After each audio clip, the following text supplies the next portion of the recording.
Hey everybody, it's Brendan. I got some writing advice for you, and oh boy, we got I've even a couple days ago, I was thinking like, oh no, what am I going to write this about? And then Flashing Sword 6. Boy, this is going to be there's lots of there. All right, so Flashing Sword 6. For people that are not aware of what's going on with this, Flashing Swords 1 through 5 was a famous series of sword and sorcery fantasy anthologies that published lots of really cool work by people like Fritz Lieber and Jack Vance and Paul Anderson and Michael Moorcock, and all really, really good writers that you had ought to read and sort of played a role in some cases of popularizing them, or just in case of sort of like showing that this was the caliber that these first 5 anthologies these were sort of famous in sword and sorcerer circles as being like, these are some cool ones. And this year, there was an announcement, and they were all edited. They're edited by Lynn Carter. And just this year, there was an announcement that Lynn Carter's literary estate was going to go ahead and put out a Flashing Sword 6 with all contemporary authors writing in the Sword of Sorcery style. So for people that like that style, like I do, that was real good news. That was a really intriguing thing where it's just like, oh, geez, okay, man, what that's going to be like and how that's going to go. And it was a mess, and the reason for the mess is because Robert M. Price, who was the literary executor of Lynn Carter and the sort of the source of agency behind sort of getting the anthology together and approaching writers and getting stories and doing all that stuff, included in the original in the original book of Flashing Sword 6 that was briefly viewable on Amazon, although I think it's been taken down now. And maybe you can find the whole introduction everywhere. But basically, it would take a long time to get into everything that was in that introduction. But the gist of it was that feminism has gone too far, and sort of as some little subpoints for there, that I'm trying to like he would have a negative. Basically, the reason that suddenly that we have trans people now, or that we have like young people coming out as trans, is because of this epidemic of propaganda. That I think he compared to like kids getting poisoned from people from like a truck with like buzzing insect gas out. That was a very strange thing. He talked about this epidemic of false rape accusations that he felt was going on, and basically and also that as a result of all of these like terrible cultural forces that he was striking out against. That he felt that kids were not being raised strong enough, that kids were being coddled, that kids were being sort of confused by all these weird ideas, and that they weren't really being rugged enough to deal with I think with the two big things. If this is an exact quote, it's very close, but sort of like a free market, to compete in a free market society. And I'm sort of glad that I just worked out, so I sort of have like the tight shirt, so I'm thinking like to compete in a free market society, just sort of like, flash my big boys right here, put a little gun show into my Sword and Sorcery video. But anyway, yeah, this is a fun thing to talk about. Anyway, they basically kids are going to talk about to deal with a free market society and also to deal in a world of dangerous national enemies, and that they don't really have, because of all this feminism and all this stuff, that they don't really have the vigor. There's a long defense of pornography in there too, which I'm not going to get into all this. It's too much, but. Basically, kids were not raised enough. And then after this long street where he talked about all these societal forces that he disagrees with, his recommendation is an antidote for all of these forces that are making our young men and women in parentheses. But come on, that Sword and Sorcery fiction is going to be the thing that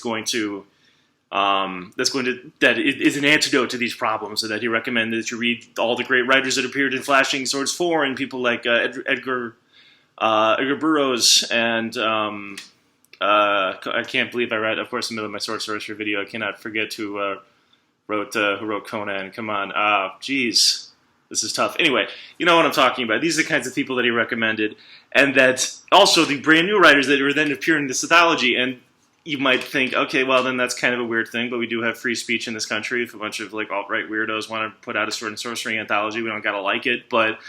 That's fine, except here's the thing, none of the authors of this anthology had any idea of the contents that was going to be in that introduction, and when they read that introduction, even though these are people coming from a wide variety of like political backgrounds and beliefs about the roles of art in writing and storytelling and sort of all coming in from many different directions, but one thing they could pretty much all get behind was that didn't want their stories appearing in a book with that introduction and sort of hemmed on that. And like the best thing I can sort of think of is sort of like a guy that's like hanging out with a group of people for the first time, where it's sort of like at like a bar where so doesn't really sort of know these guys, and then like immediately picks a fight with somebody else, and then turns behind him and says, "And I've got all these guys here behind me too."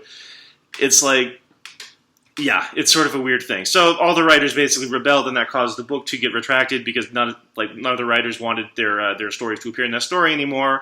And then there was a further business-related mess regarding contracts. And I'm going to leave that part of it aside for a second. There's a reason that contracts exist, and that you ought to have them, and that they're worth getting nailed down, because then they can lead to all kinds of craziness when people like suddenly disagree about what they do and do not have the rights to do and to publish and all these things.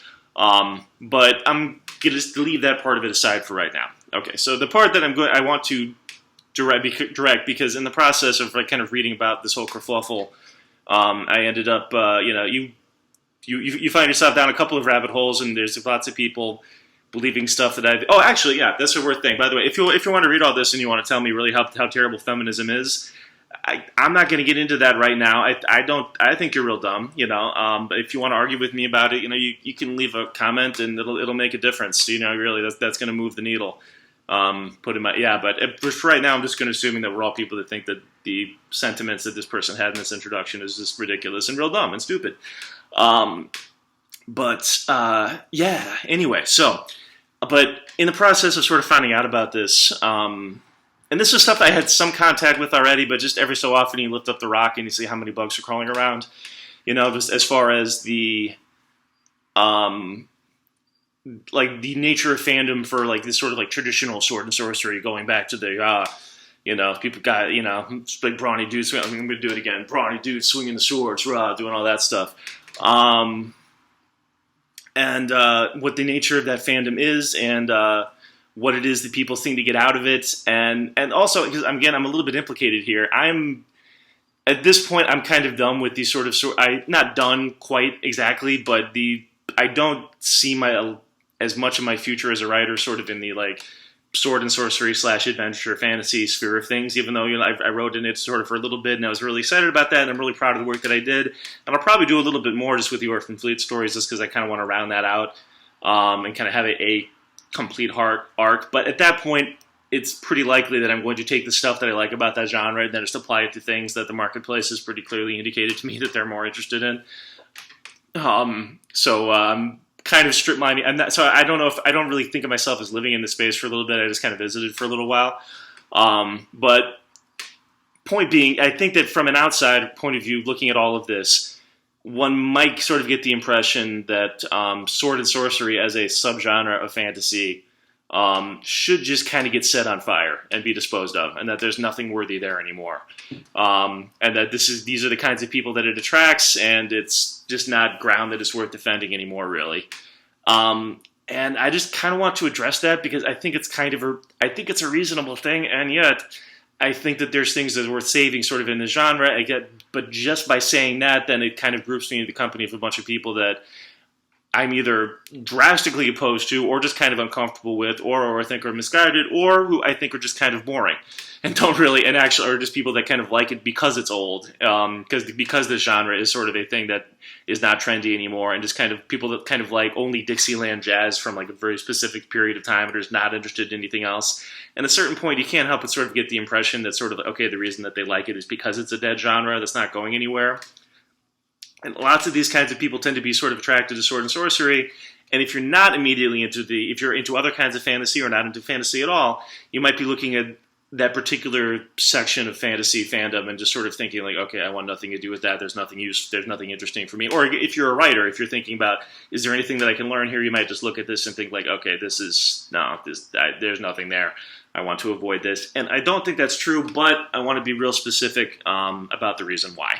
Okay, so, and I'm also going to sort of talk about the reasons why these reasons might not make any difference, why it might just be that sword sorcery is going to just be strip mined for people that are really like super like grinding nerds that are really just going to dig into the forgotten stuff and find new ideas and then steal them and supplant them to new things, and that in its original form it might just not be there anymore. Okay, but I hope that that's not what happens, just because they think that Sword and Sorcery has lots of really cool, vital things for people that are writing in fantasy that they ought to pay attention to, and that they're maybe not paying attention to so much right now. Okay, and the main thing I think about some of these stories. First, I think there's lots of Sword and Sorcery is kind of a more specific genre name than adventure fantasy, and where you actually want to set the line. And you could argue that the term adventure fantasy was kind of introduced as part of a way of sort of like taking Sword and Sorcery as sort of this is like, okay, this is a very specific sort of set of tropes that you're not allowed to mess with as much, and then adventure fantasy is the version of it that takes the fun stuff from that and then puts it into a broader context. I like that way of splitting it. I think that that's useful, but not everybody does. So I'm just going to say Sword and Sorcery, and I'm going to define Sword and Sorcery broadly. But by the way, if you're looking at the things that actually appeared in the kind of writers that actually appeared in Flashing Swords, I think that makes sense. It's not, if you're reading Fritz Lieber and Michael Moorcock, there's going to be some brawny dudes with swords swinging around, and there's sort of going to be some fights, but there's going to be a lot of weirder stuff than that as well. And I think that take it in very radically different directions that are very specific to these specific personalities and interests of the writers that did them, and I think that there's some cool stuff there. So I'm just saying Sword and Sorcery. Sword and Sorcery might contain more stuff in it when you actually go back and read these stories than maybe you think, right? It's not just all like the Conan the Barbarian, the movie with Arnold Schwarzenegger. There's weirder stuff there. There's cooler things there. But one of the things that I think that other that the fantasy genre generally could really stand to learn from Sword and Sorcery, first up, is immediacy. And I think that, and let me just explain that real quick, that lots of fantasy sort of that we have right now, I think the two, and this is a huge overgeneralization since there's tons of fantasy being published right now and more than any human being could possibly read all of, but I think there's kind of the literary strain that's sort of like chasing the Hugo and Nebula Awards, and maybe not chasing, but that the Hugo and Nebula Awards kind of exist to sort of give tribute to and pay attention to, where that is more interested in seeming more literary, right? For all of the pluses and minuses of that, in terms of style, in terms of the themes that it's approaching, in terms of the seriousness with which it wants to be kept. And that's sort of one main style. And then the other main style of fantasy that tends to make it to the bookstores an awful lot is more the book stopper kind of style, where it's sort of like we get books that are sort of this thick that are, rather than, that don't, that unless you happen to make Game of Thrones out of them, don't really do a whole lot to sort of grab in new readers or think that, or attract anybody that doesn't think that they already want this anyway. But if you do want this anyway, I feel like about these books, what I tend to think is that they tend to be a kind of narcotic, where it's like, okay, if you like this stuff, there's going to be a whole lot of it, and the story's going to go very, very slowly so that you can just sort of live and luxuriate. It's going to be like dipping into a hot tub for people that like that.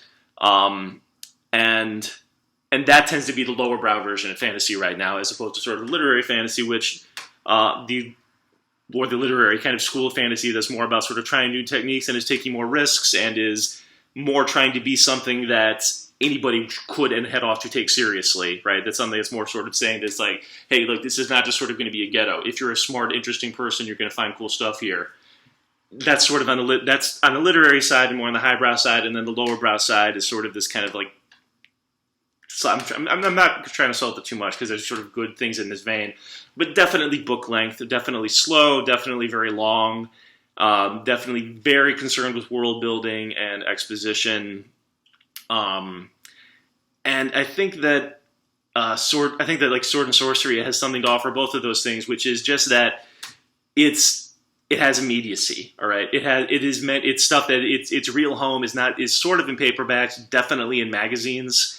Even though those don't really exist anymore, but sort of the idea was these were stories that were meant to reach out and grab people just from, the covers were meant to reach out and grab people from the newsstand, and then once they grabbed you and once you opened up the magazine, once you read those first few pages, they were meant to get you, whoever you were, all right? And if you were a particular fan of this stuff, again, great, but even if you weren't necessarily if you didn't necessarily think of yourself as a fan, it was meant to catch your eye and get your attention and was going to be willing to work hard to do that, right?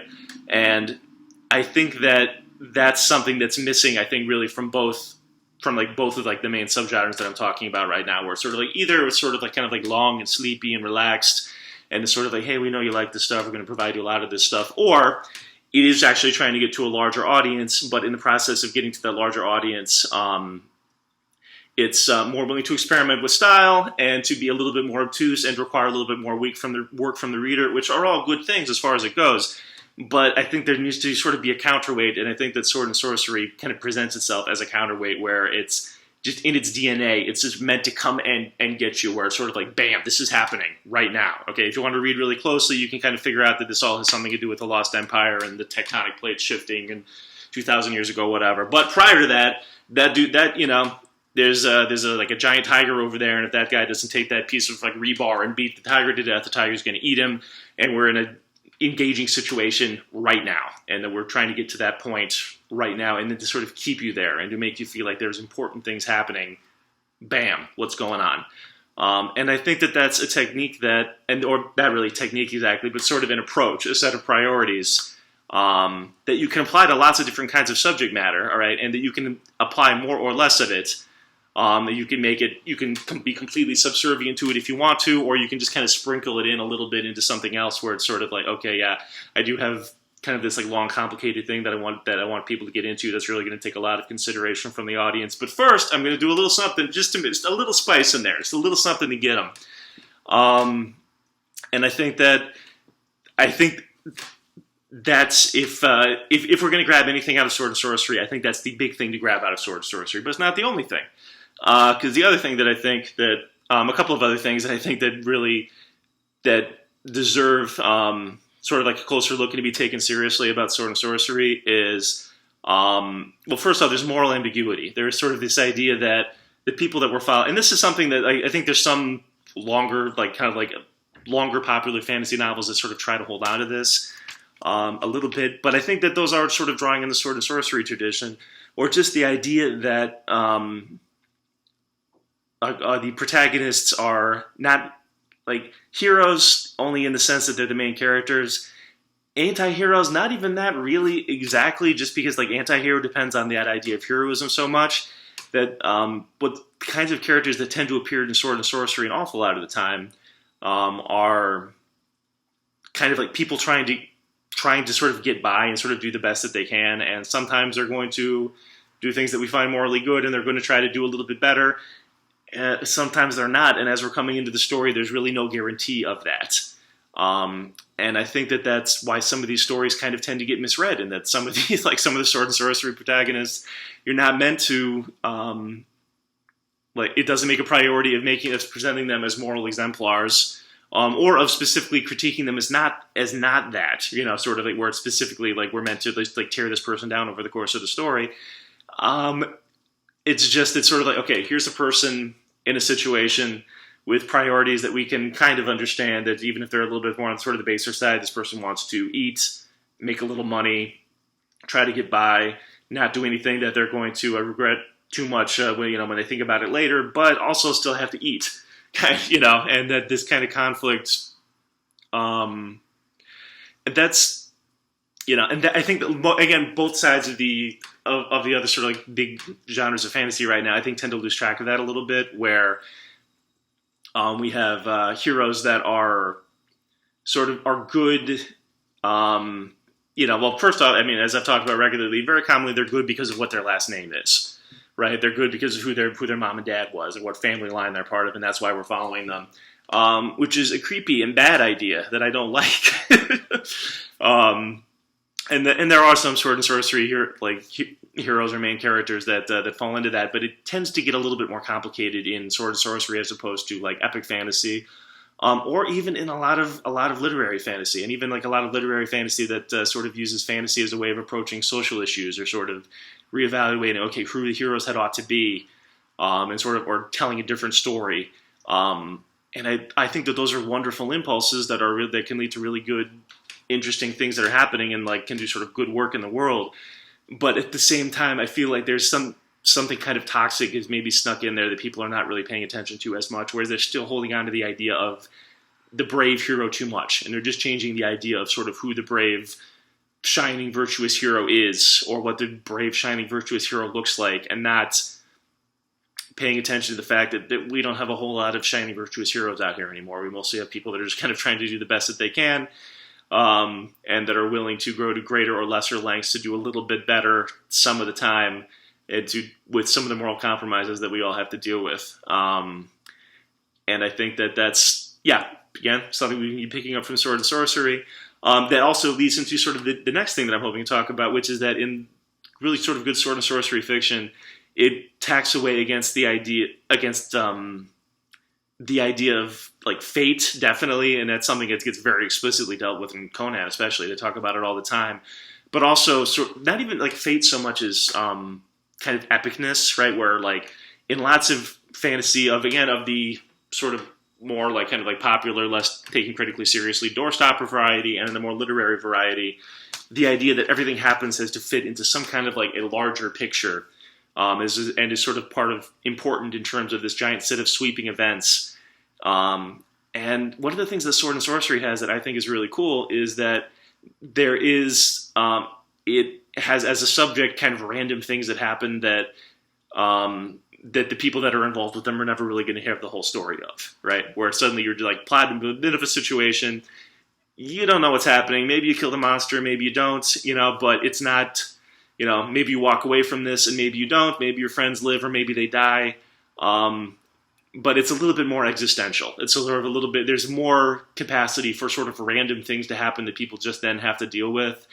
And one of the nice things about that from a storytelling point of view is that then the result of that is a little bit more unpredictable than if every single thing is an interlocking into every single thing and part of some long sweep of interconnected events that you're trying to do some big historical sweep of. Then each in particular situation that you're looking at can play out in a bunch of different and more interesting. You have much more options in terms of how individual situations kind of play out. And also, I just think that that's kind of more true to life. That we deal with a lot of absurd situations that kind of don't go anywhere, right? And that Sword and Sorcery, oddly enough, kind of like gets closer to everyday problems and sort of everyday situations and the way that things tend to play out than lots of other genres do. Okay, so.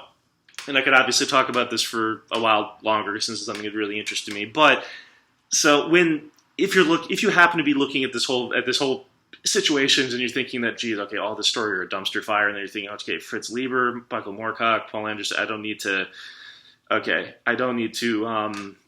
look all that closely at that anymore. That's not of interest to me. I hope you'll reconsider, all right? And I hope that you will find that there are things in this genre that are sort of worth either rehabilitating in the genre or make it do new versions of that stuff, or at least if the whole thing is going to be it's just a dumpster fire that is not worth getting into anymore anyway, which may not be the case, at least you can maybe kind of grab that stuff while you go and then put it into whatever other genres and whatever projects you're working on. And I say that because I definitely, after reading about on one hand, this is a genre that I really like, so I'm happy to see there's no such thing as bad publicity, that when I'm seeing everything happening with flashing swords, part of me is sort of like, okay, well, at least the people are paying attention to this and it's exciting. But again, as I spend, and I think there's a quarantine aspect of this too, because I spent too much time digging in the internet and following up, oh, well, this person said head, whoa, I haven't heard of that person. What else have they said or have they done? Oh, and there's a lot of that. And it has led to some cynicism with me sort of about the upcoming future of Sword and Sorcery.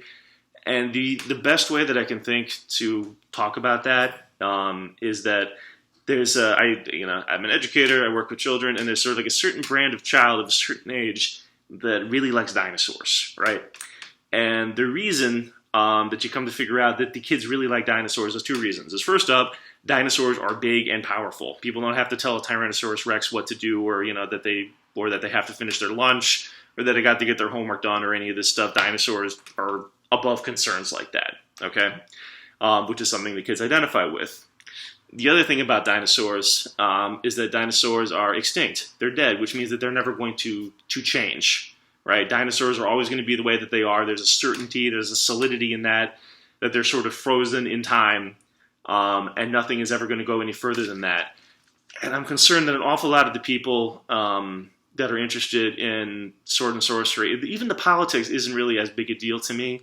Although, I mean, like, I guess I think, well, that's not true because, again, the politics that we're talking about are abhorrent. They're terrible, that I don't agree with at all.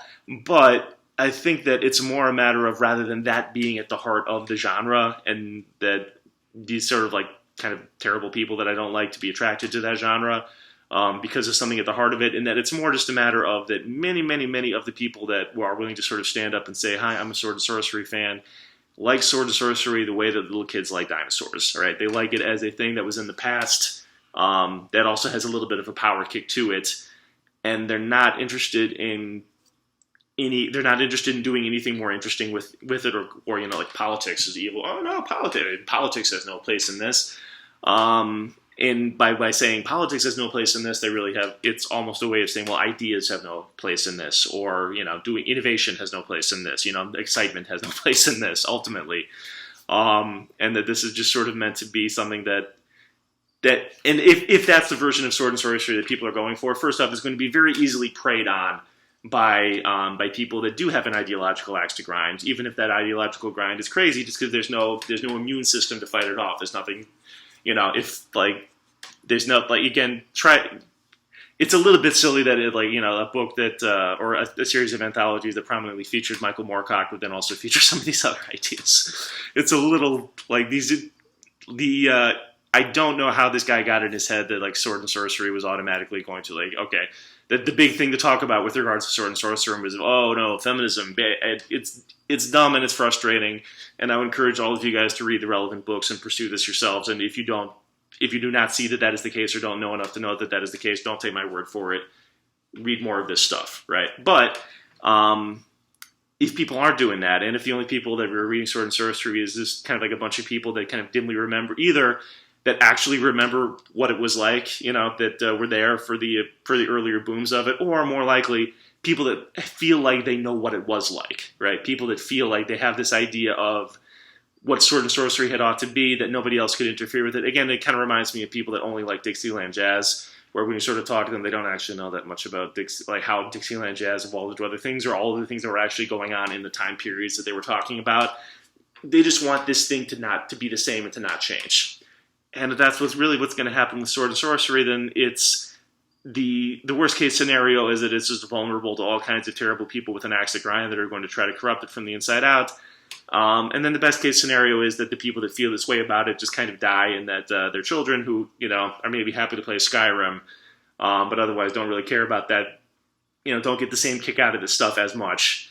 And then as they sort of get older and are interested in ideas and more exciting things and continue to read books, as I just really hope happens, and I'm pretty sure will, but maybe nothing I think that this new stuff that they're reading will maybe be kinds of things that could stand to borrow a little bit from some of this old stuff. And that in turn that they won't quite know how to find that, and these elements will be reintroduced and people will figure this stuff out again, as they always do. But I think we're losing an opportunity to gain something from the past that is valuable, and that is sort of a bigger deal than anything that's related to this one anthology. I'm rambling a little bit at this point. This was already a long one. Thank you so much for listening to me. I'm dying to hear what everybody has to say about this. So down there, subscribe, comment, email me, let me know what's going on. If you sign up for the mailing list, I'll send you a bunch of books. And thank you for listening. Please be safe, everybody. Have a good night.